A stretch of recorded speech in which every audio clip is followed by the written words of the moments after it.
It's easy to imagine the Holocaust as a storm of violence, SS boots, gunshots, barbed wire. But before the camps, before the trains, there were files, names, papers. The Nazis didn't always know who was Jewish. In fact, they often couldn't tell. Many Jews had changed their names. Some had converted to Christianity generations ago. Others had married into German families, lived quietly, even served in the military. Some were so well integrated that even their neighbors had no idea. But the Nazi regime had no intention of guessing. They wanted precision, they wanted a system, and what followed was one of the most cold, calculated hunts in human history. Armed with racial ideology, church records, and American-made punch-card machines, they went searching, not for the religious, not for beliefs. They were looking for bloodlines, for ancestry, for Jewishness that couldn't be washed away by time, faith, or assimilation. This is the story of how they found them. To the Nazis, being Jewish wasn't about what you believed. It was about who your grandparents were. In 1935, the Nuremberg laws made that official. You were considered Jewish if you had 3 or more Jewish grandparents, regardless of your religion, lifestyle, or personal identity. It didn't matter if you were baptized, raised in a Christian home, or had never set foot in a synagogue. Jewishness, in Nazi eyes, lived in the blood, and no ceremony could erase that. They used new racial categories: full Jews, Mischlinge, mixed-race Jews.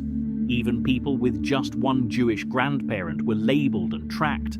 A Christian convert with Jewish grandparents was still the enemy. A patriotic German with Jewish ancestry was still unwanted. Ironically, someone born a Christian who converted to Judaism, as rare as that was, could still be seen as Aryan if they publicly renounced their adopted faith. This twisted logic defined Nazi racial policy. Belief could change, blood could not. Behind the mass arrests, behind the trains and barbed wire, there was a desk, a file cabinet, a man with a pen. His name was Adolf Eichmann, a quiet bureaucrat, but one of the masterminds of genocide. Eichmann didn't kill with a gun, he killed with lists. He worked obsessively, compiling names, tracing family trees, and organizing transports. For him, genocide was a logistical problem, and he took pride in solving it. He spent hours digging through government files, census documents, and church records. He didn't stop at the obvious Jews. He hunted those who had blended in, even those who thought they had left Judaism behind generations ago. There was no shortcut, no digital database, just relentless paperwork, tracing names, grandparents, bloodlines, and across Nazi Germany, thousands of other officials followed his lead, working in silence, filing forms, stamping death into bureaucracy. The Holocaust didn't start with bullets, it started with paperwork. The Nazis needed proof, and they knew where to find it. Across Germany and occupied Europe, they turned to churches, not synagogues, but Christian churches. Why? Because for centuries, baptism, marriage, and burial records had been carefully kept by churches, even for those who had converted from Judaism. Inside those records were clues, surnames, family ties, grandparents listed under Israel or Sarah, forced Jewish names. The Gestapo combed through these archives relentlessly. Priests, pastors, and local clerks were often pressured or willingly complied, handing over generations of personal records. Even civil registries joined in. City offices gave up marriage certificates, census data, and school enrollments. What seemed like harmless paperwork became a tool of persecution. In a twisted irony, documents meant for community and faith were turned into weapons, used to trace, label, and eliminate. No stone was left unturned. Even whispers from neighbors, jealous co-workers, or estranged relatives could lead to an investigation. Being quiet wasn't enough. Being hidden wasn't safe. With names in hand, the machine moved forward. In the 1930s, Nazi Germany found an unlikely ally in its quest for efficiency. Technology from the United States, IBM, through its German subsidiary Dehomag, supplied the Nazi regime with punch card machines, early data processors, long before the age of computers. Each punch card could track up to 80 fields of information: name, address, religion, ancestry, profession, even medical history.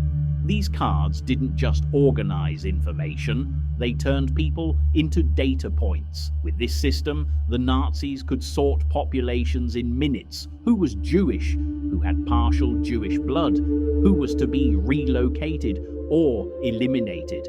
The machines were fast, efficient, cold, and they weren't just used in Berlin. They were deployed across Germany, Poland, France, tracking millions. Adolf Eichmann and others depended on this system. Lists were printed, trains were scheduled, lives were counted, sorted, erased. This was the Holocaust at industrial speed, made possible not just by hate, but by order, by math, by machines. Despite the system's reach, not everyone was found. Some Jews managed to escape detection by erasing their tracks, changing identities, or hiding among sympathetic neighbors and underground networks. A forged birth certificate, a silent priest, a family friend who looked the other way. Sometimes survival depended on a single act of mercy or luck. But these were the exceptions, because for everyone who slipped through, many more were caught. Those in ghettos were easy to identify. Those who had assimilated took longer, but the Nazis were patient. They hunted names, not faces. An ancestor's signature in a church book could mean death 2 generations later. Entire families disappeared, not because someone saw them, but because someone filed them. And when they came for you, you were already in the system, listed, categorized, and scheduled. There was no trial, no chance to explain. The paperwork spoke louder than any defense. The Holocaust was not just a story of gas chambers and gunfire. It was a story of silence, signatures, and stamps, of clerks who followed orders, of pastors who opened archives, of machines that turned people into numbers. The genocide of 6 million Jews wasn't spontaneous. It was engineered. Through paperwork, precision, and patience. The Nazis didn't need to see your face, they only needed your file. This is the terrifying truth. Hatred alone wasn't enough. It took systems, it took records, it took ordinary people doing small things that led to an unspeakable whole. The Holocaust teaches us this: genocide doesn't begin with violence, it begins with classification, with labels, with the belief that some lives are less than others, on paper before action. And that kind of thinking can happen anywhere.